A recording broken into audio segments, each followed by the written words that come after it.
इथं बहुचर्चित अशोक खरात या भोंदूगिरी करणाऱ्या मांत्रिकाला क्राईम ब्रांच युनिट 1नं अटक केली आहे। या मांत्रिकानं गुंगीचं औषध देऊन एका महिलेवर बलात्कार केला होता। आता या प्रकरणी नाशिकच्या सरकारवाडा पोलीस ठाण्यामध्ये गुन्हा दाखल केला होता।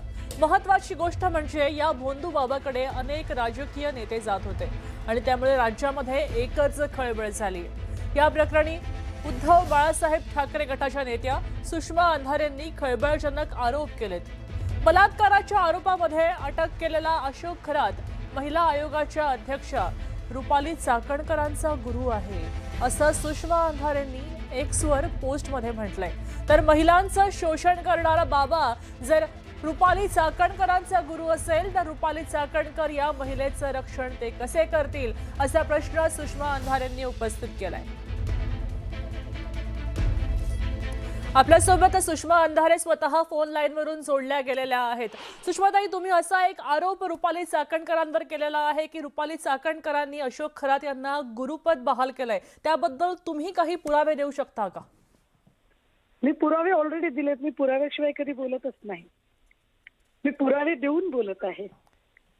सगळ्यात महत्त्वाची गोष्ट, कुठल्याही गुन्हेगारासोबत बदमाश कोणी असेल त्याच्यासोबत राजकीय नेत्यांचे फोटो असणं काही मोठी गोष्ट नाहीये, ती साधारण गोष्ट आहे। कुणीही कुणासोबत फोटो काढू शकतं।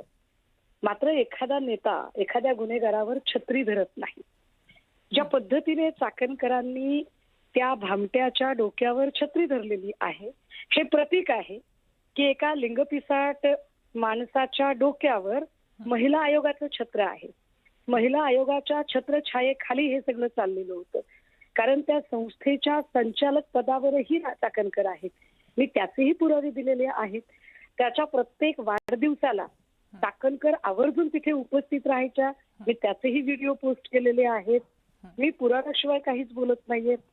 सुषमाताई, हे जे शोषण सुरू होतं या मांत्रिकांकडनं, त्याबद्दल चाकणकरांना माहिती होती का? याबद्दल तुमचं काही म्हणणं आहे का? आपल्या पदाचा गैरवापर करत त्याला सुद्धा त्याच्यावर दबाव आणून माफीनामा घेण्याचा प्रयत्न चाकणकरांकडून झाला। जर महिला आयोगच महिलांच्या लैंगिक शोषणाच्या गुन्हेगाराला छत्री धरत असेल, अशा यौन शोषण करणाऱ्या लिंगपिसाटाच्या त्याला शिक्षा होईल बरं? साधा प्रश्न आहे माझा। नक्कीच, धन्यवाद सविस्तर माहितीसाठी। आपण पाहतोय की सुषमा अंधारेंनी आता चाकणकरांवर आरोप केलेले आहेत की चाकणकरांच्या छत्रछायेखाली हा मांत्रिक होता। अशा प्रकारचं वक्तव्य, अशा प्रकारची प्रतिक्रिया सुषमा अंधारे यांच्याकडनं आपण ऐकली आहे।